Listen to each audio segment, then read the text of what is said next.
up in the Bahamas tonight, 9 men wanted for a number of murders, and they're considered armed and dangerous. We've got all the details, so stay tuned. We pay attention to everything. If there are any threats that are reported and it's found out, we target it and we do what we have to do. Police weighing in on talks of a possible retaliation following last weekend's roundup of illegals. Find out the details straight ahead. In light of the new immigration policy, Social Services Minister Melanie Griffin says it's the government's responsibility to protect the rights of children here in the Bahamas. That story coming up in the Bahamas tonight. Now in HD.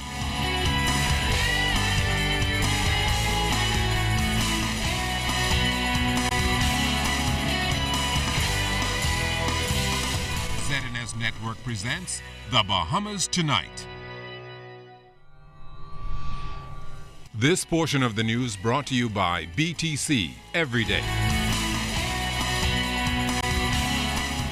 They're wanted for questioning for murder, and police say while they close in on these persons of interest, they need your help. Good evening, everyone. I'm Keishla Adderley. And I'm Candino Knowles. Well, police, during a press conference today, made public the names of those wanted for murder in hopes of getting the public's help and bringing closure to these cases. Our Janina Ferguson fills us in. A strong appeal being made to members of the community to help the police find 9 men wanted for various murders. Assistant Commissioner of Police Stephen Dean and Chief Superintendent Paul Roll revealed that detectives have been working hard behind the scenes in their murder investigations. Top on our list is Jamal Gibson, aka Aggie, of Step Street. He's responsible for a number of murders, particularly in that Fox Hill area. We believe if should we have him off the streets, it will reduce the murder count. Other suspected murderers include 22-year-old Carson Farrington, 32-year-old Stanley Taylor, 23-year-old Dwight Whitey Jones, 23-year-old Sherrod Ratty Curry, 25-year-old Gibson Baptiste, Michael Mackey, a.k.a. Murder, 30-year-old Jermaine Scott, and Prince Farrington, also known as Swiper.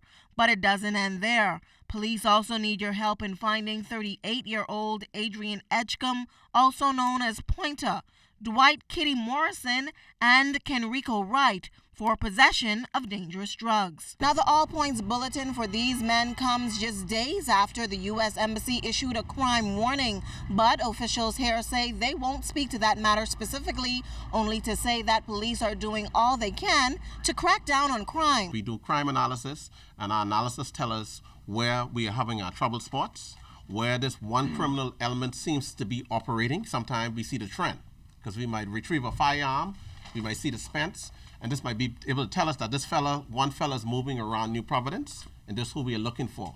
We see MOs, or persons who might be robbing, so we say these fellas are moving. This is the same robbery that have persons who rob here, who rob in West, who rob in East. So depends on what we have when we do our analysis.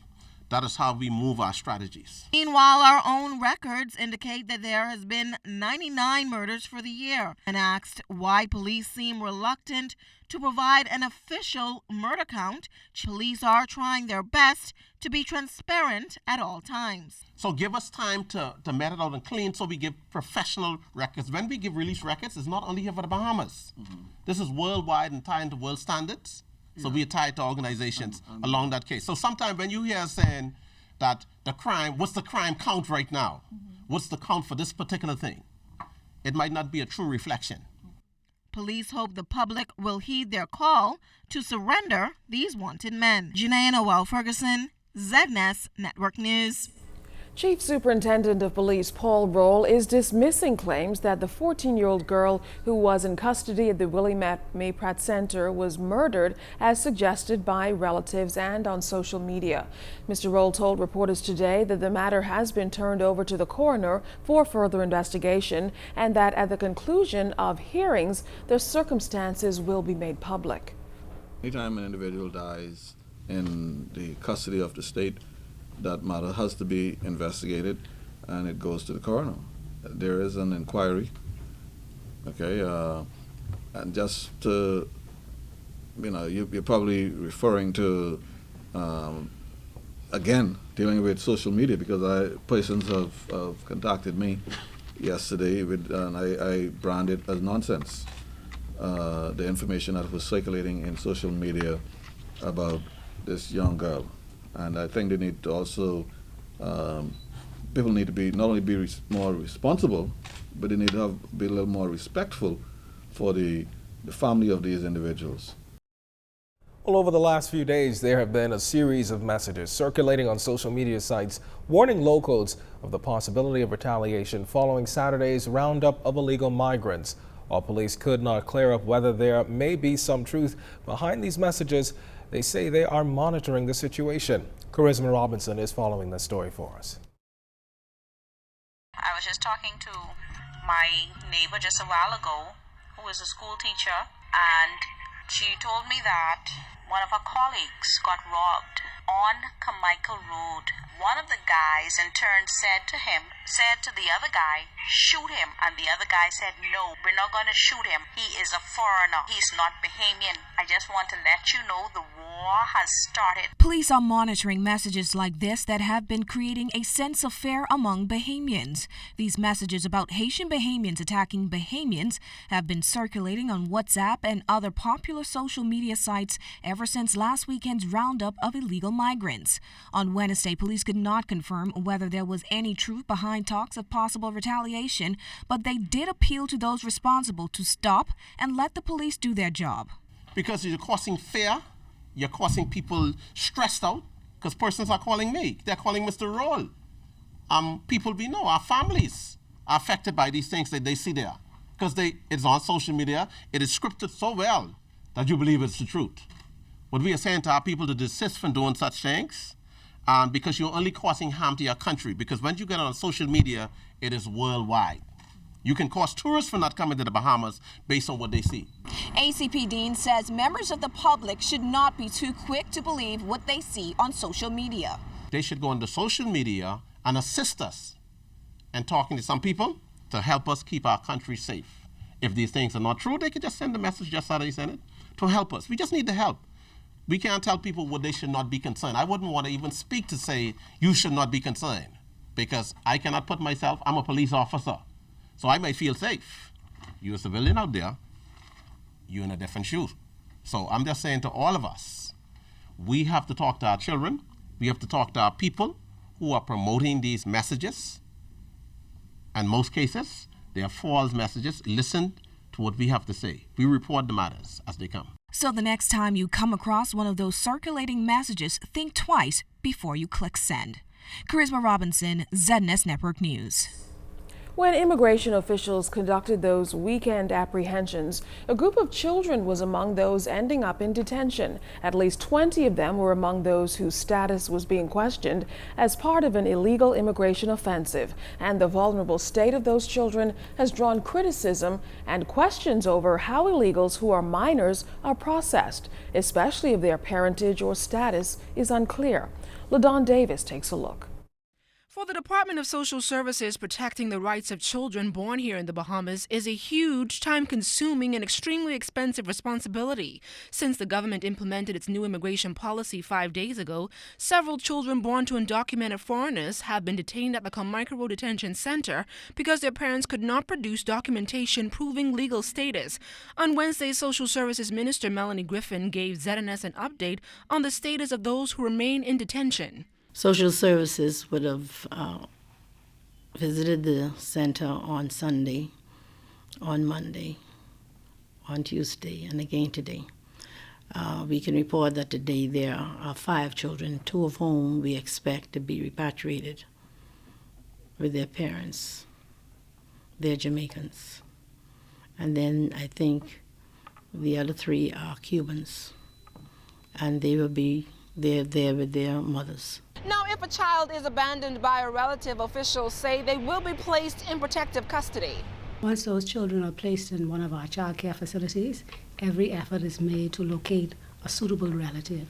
If that cannot be found, then they would remain in the institution. And in 1 or 2 cases, they may remain until they reach the age of 18 years. And if they were born here, the social worker would then attempt to acquire all the necessary documents with regards to the fostering or the adoption of children.